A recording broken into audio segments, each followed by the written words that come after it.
வரமத்துல்லாஹி வபரகாத்துஹு. அல்ஹம்துலில்லாஹ். இந்த நல்ல நாள்ல பேசுறதே மகிழ்ச்சி. அல்ஹம்துலில்லாஹ். எல்லாரும் நல்லா இருக்கீங்கன்னு நம்புறேன். இன்றைக்கு 80வது இண்டிபெண்டன்ட் டே. இப்ப அனைவருக்கும் இன்னைக்கு என்ன சொல்லணும்னா, எல்லாருமே நேத்துல இருந்து ஸ்டேட்டஸ் வைக்கிறாங்க. எல்லாருமே நான் இன்னைக்கு ஒரு ஸ்கூல்ஸ்ல பாத்தீங்கன்னா விழா கொண்டாடுறாங்க. அண்ட் இண்டிபெண்டன்ட் டே. ஆங்கிலேயன்ட்டு இருந்து இந்த நாட்டை வந்து அவங்க கட்டுப்படுத்திட்டு இருந்தாங்க. ஆங்கிலேயன் அதுல இருந்து ஒரு ஃப்ரீடம் அடைஞ்சது வந்து இண்டிபெண்டன்ட் டேன்னு நம்ம கொண்டாடுறோம். மனிதர்கள்ட்ட கேட்டோம்னா, விளையாட்ட மனிதர்கள்ட்ட நம்ம பேசும்போது கேட்டோம்னா, நீ சுதந்திரமா இருக்கியான்னு கேட்கும்போது, இல்ல நான் எங்க இருக்கேன். ஜென்ஸ் மேரிடான பர்சன் இருந்தா என்ன சொல்லுவாங்கன்னா, என் ஹஸ்பண்ட் என்ன கண்ட்ரோல் பண்ணிட்டே இருக்காங்க. என் ஒய்ஃப் வந்து என்ன கண்ட்ரோல் பண்ணிட்டே இருக்காங்க. 8 மணிக்கு மேல வெளில அனுப்புனா ஃபோன் பண்ணி கேக்குறாங்க. சுதந்திர நாள் வந்து கல்யாணத்துக்கு முன்னாடி போயிடுச்சு. இப்ப நான் சுதந்திரமா கட்டுக்கோப்புல இருக்கேன்னு அவர் சொல்லுவார். இதேதான் ஒரு ஒய்ஃப் சொல்லுவாங்க. ஸ்கூல் படிக்கிற பசங்கள்ட்ட கேட்டோம்னா அவங்க என்ன சொல்லுவாங்கன்னா, பேரண்ட்ஸ்க்கு நான் கட்டுப்பட்டே இருக்கேன். என் விஷயத்துக்கு எதுவுமே செய்ய முடியல. இது வந்தாலும் பேரண்ட்ஸ் என்ன கண்ட்ரோல் பண்ணிட்டே இருக்காங்க. எனக்கு இண்டிபெண்டே இல்லைன்னு சொல்லுவாங்க. இதே வயதான பெற்றோர்கள்ட்ட போய் நம்ம பேசிட்டு இருக்கோம், சகஜமா பேசிட்டு இருக்கோம், என்ன சொல்லுவாங்க, பிள்ளைகள் வந்து என்னை கட்டுப்படுத்திட்டே இருக்காங்க. நான் நினைச்ச இடத்துக்கு என்னாடி போக முடியல. பிள்ளைங்கள்ட்ட பர்மிஷன் வாங்க வேண்டியதா இருக்கு. எனக்கு சுதந்திரமே எனக்கு இல்ல. இந்த நாட்டுல இருக்கிறதாண்டி எனக்கு இல்லைன்னு ஒரு ஒரு கருத்தை வந்து அவங்க சொல்லுவாங்க. அதையெல்லாம் தாண்டி இதுதான் மக்கள்கிட்ட அதிகமா பேசக்கூடிய அந்த சுதந்திரத்தை பத்தி ஒரு டாக். நான் என்ன சொல்ல போறேன்னா, நாம வந்து நம்மளுடைய உள்ளம் சுதந்திரமா இருக்கா, கட்டுப்பட்டு இருக்கா? இதுதான் இன்னைக்கு உள்ள டாக். ஒரு சேட் பாக்ஸ் சொல்லுங்க. உள்ளம் வந்து எப்படி இருக்கு எல்லாருக்கும்? கட்டுப்பட்டு இருக்கா? நமக்கு கட்டுப்பட்டு இந்த உலகம் இந்த உள்ளம் சூழல் இருக்கா? நம்ம இல்ல சுதந்திரமா எப்படி இருக்கு? உள்ளத்தை பொறுத்த வரைக்கும் நம்ம எப்படி பார்க்கணும்?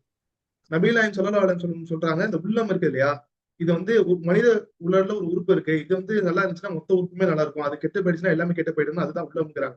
அப்ப உள்ளத்தை நம்ம வந்து எப்படி சரி செஞ்சுக்கிறோம்? இந்த உள்ளத்துடைய கட்டுப்பாடு எப்படி இருக்கு? ஃபார் எக்ஸாம்பிள் சொல்லணும்னா, எல்லாருமே மொபைல் போன் ஒரு மெசேஜ் தான் வந்திருக்கும். ஆனா நம்ம என்ன பண்ணுவோம்னா, ஜஸ்ட் ஒரு மெசேஜ் பார்த்துட்டு வைக்கிறவங்க எத்தனை பேர்? ஸ்க்ரோல் பண்ணிட்டே இருப்பாங்க. அதுலயே 1 ஹவர் ஆயிருக்கும். அப்ப நம்ம என்ன பண்றோம்? மனசு எப்படி இருக்கு? மனசு ஒண்ணு சொல்லுது, இல்ல 5 மினிட்ஸ் தான் பண்ணணும். ஆனா நம்ம பாட்டு அந்த மனசுக்கு கட்டுப்பட்டு அந்த சூழ வந்து இல்ல நப்சு வந்து அது பாட்டு பண்ணிக்கிட்டே இருக்கு. இந்த மொபைல் போனோட அடிக்ஷன் எத்தனை பேருக்கு இருக்கு? மொபைல் போன் இருக்கு. ஸ்கூல் படிக்கிற ஸ்டூடெண்ட்ஸ்ல இருந்து வயதானவருக்குமே இந்த இந்த வந்து இந்த அடிக்ஷன் இருக்கு. அப்போ இந்த உள்ளத்துக்கு நம்ம கட்டுப்பட்டு உள்ளத்துல எப்படி ஃப்ரீடம்னு என்ன சொல்றது? ஃப்ரீடம்னா நம்ம எது வேணாலும் செய்யறது ஃப்ரீடம் கிடையாது. மொபைல் போன் 1 நாள் ஸ்க்ரோல் பண்றேன். இது வந்து ஃப்ரீடம் தான் அப்படிங்கிற இது கிடையாது. ஃப்ரீடம்னா இண்டிபெண்டன்ட் நம்ம நினைக்கிறோம்ல. நம்ம நினைக்கிறோம் 5 மினிட்ஸ் தான் யூஸ் பண்ணணும்னு நினைக்கிறோம்னா அதுதான் இண்டிபெண்டன்ட். அதை தாண்டி நம்ம யூஸ் பண்றோம்னா இந்த போனுக்கு நம்ம வந்து அடிமையா இருக்கும். அப்போ சுதந்திரமா நம்ம இங்க மனசு வந்து சுதந்திரமா வாழல. இந்த போனுக்கு கட்டுப்பட்டு நம்ம இங்க போனுடைய அடிமையா மாறிட்டோம் அந்த 1 ஹவர். பாக்கி எதுக்கெல்லாம் எல்லாருமே அடிமையா இருக்காங்க சொல்லுங்க? போனுக்கு அடிமையா இருக்காங்க. சில பேர் ஏதாச்சும் கோவத்துல நம்ம சொல்லியிருப்பான். ஆனா நம்ம என்ன நினைக்கிறோம்? கோவப்படக்கூடாது எல்லாருக்குமே தெரியும். ஆனா அந்த இடத்துல சடனா நம்ம ரியாக்ட் ஆயிடும். ரியாக்ட் ஆகி அவனை திட்டுவோம். அவன் இப்படி பேசிட்டான் பாருங்க. ஒரு நாள் ஃபுல்லா அதை நினைச்சிட்டே இருப்போம். அந்த இடத்துல நம்ம என்ன பண்றோம்? கோவப்படக்கூடாதுன்னு நமக்கு தெரியுது. அப்ப நம்ம அந்த இடத்துல கோவத்துடைய அடிமையா மாறிட்டோம். மத்த மனிதர்கள் அடிமையாவது ஒரு பக்கம். நம்ம என்ன பண்றோம் பாருங்க? கோவத்தின் அடிமையா மாறுறோம். போன் அடிக்ஷன் போனினுடைய அடிமையா மாறுறோம். டிஜிட்டல் வேர்ல்டுடைய அடிமையா மாறுறோம். சில பேருக்கு என்ன ஆகும்? பணம் சம்பாதிக்கணும்னு ஆசை இருக்கும். ஆனா பணத்துக்காக எது வேணாலும் நம்ம பண்ணலாங்கிற நிலைமைக்கு அவங்க மாறுவாங்க. அப்போ அவங்க என்ன பண்றாங்க? பணத்தினுடைய அடிமையா மாறிட்டாங்க.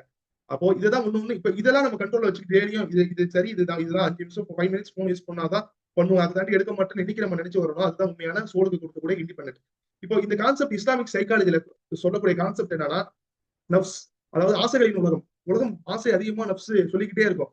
இப்ப அதை கட்டுக்கோப்புல வச்சுக்கிறாதான் உங்க கண்ட்ரோல்ல நப்சு இருக்கும். இல்ல நீங்க மனம் போன பக்கம் நான் எது வேணாலும் பண்ணான்னு நீங்க நினைச்சீங்கன்னா நப்சு கண்ட்ரோல்ல நீங்க அடிமை ஆயிடுவீங்க. அப்போ அந்த இடத்துல உங்களுடைய சுதந்திரம் பறி போயிடும். அப்போ என்ன பண்ணணும்னா உங்க நப்சுக்கு நீங்க வந்து நப்ச உங்க கண்ட்ரோல் வச்சுக்கணுமே தவிர நப்சு கண்ட்ரோலுக்கு நீங்க போயிடக்கூடாது. அப்படின்னா ஆட்டோமேட்டிக்கா என்ன பண்றீங்க? நப்சினுடைய அடிமையா நீங்க மாறிடுறீங்க. இப்ப அடிமைங்கிறத வந்து அந்த வார்த்தை வந்தாலே நீங்க சுதந்திரம் வந்து உங்கள்ட்ட இருந்து பறிப்போயிடுங்கிற அந்த மீனிங் தான் வரும். அப்போ நீங்க நப்சின் அடிமையா என்றைக்குமே நீங்க மாறக்கூடாது.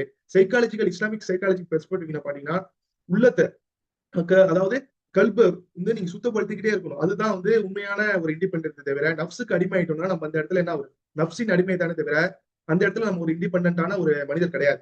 இஸ்லாமிக் சைக்காலஜில வந்து 4 பேட்டர்ன் சொல்லுவாங்க. நப்சு, அகில், கல்ப், ரூஹ். நப்சுனா ஆசைகளின் உலகம். அகில்னா அறிவு. இந்த ஆசை நமக்கு ஒரு இடத்துல இருந்து ஆசை வருது. அது வந்து அறிவை கொண்டு நம்ம அது சரியா தப்பான்னு பார்க்கணும். நப்சு போன போக்குல இருந்து போனீங்கன்னா நம்ம ஒரு தவறான வழியில தான் போவோம். அகில் அறிவை கொண்டு நம்ம என்ன பண்ணணும்? இது சரியா தப்பா தவறா இது நமக்கு சரியா வருமான்னு சொல்லிட்டு நினைக்கிறேன். அதுக்கப்புறம் கல்வி உள்ளத்தை வந்து சுத்தப்படுத்திக்கிட்டே இருக்கணும். உள்ளத்துல வந்து உள்ளத்தோடய அதிகமா பேச கத்துக்கணும். அப்புறம் ஆன்மீக பரிமாணம் இதே தொடர்பு அதிகமா இருக்கும். இதெல்லாம் பண்ணாலே நம்ம என்ன நம்மளுடைய மனதை நமக்கு கட்டுக்கோப்புல வந்துடும். இப்போ ரமலான் ஃபார் எக்ஸாம்பிள் சின்னதா சின்னதா சொல்லி நான் முடிக்கிறேன். ரமலான் மந்த் அனைவருமே நம்ம வந்து பெரிய கண்ட்ரோல் இருக்கும். கோவம் வந்தா கண்ட்ரோல் பண்ணிட்டு இருக்கோம். பெரிய ஃபுட் வந்து டேபிள்ல இருக்கும். ஆனா யாருமே பார்க்க மாட்டாங்க.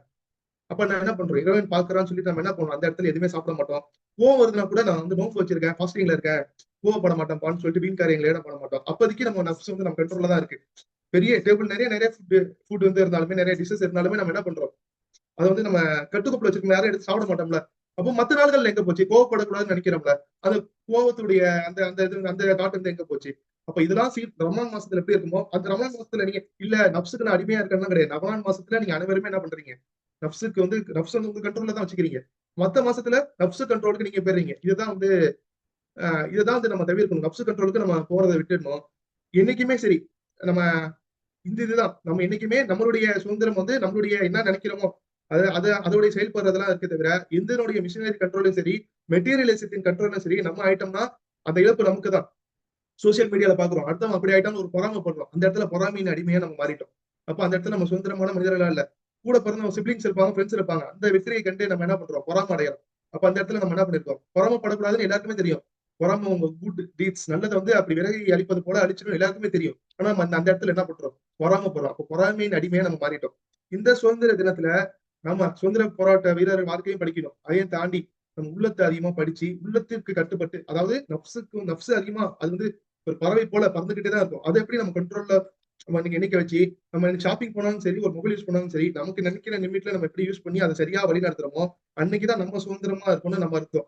சுதந்திரமா நம்ம பேசலாம் எழுதலாம் என்ன வேணாலும் இந்த வேர்ல்ட்ல நம்ம இந்தியாவில் என்ன வேணாலும் பண்ணலாம்.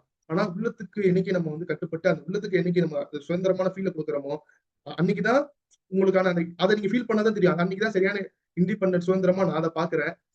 இன்ஷால்லா நீங்க வந்து அந்த உங்களுடைய சோலை பரிசுத்தப்படுத்தி நாளைக்கு இறைவன்கிட்ட செல்லும் போது இறைவன்கிட்ட செல்லணுங்கிற பிரார்த்தனையோட என்னுடைய இந்த உரையை முடித்துக் கொள்கிறேன். வாயிறுதான அல்ஹம்துலில்லாஹி ரபில் ஆலமீன். அஸ்ஸலாமு அலைக்கும் வரஹ்மத்துல்லாஹி வபரகாத்துஹு. ஜஸாக்கல்லாஹ் for this wonderful opportunity. Thank you.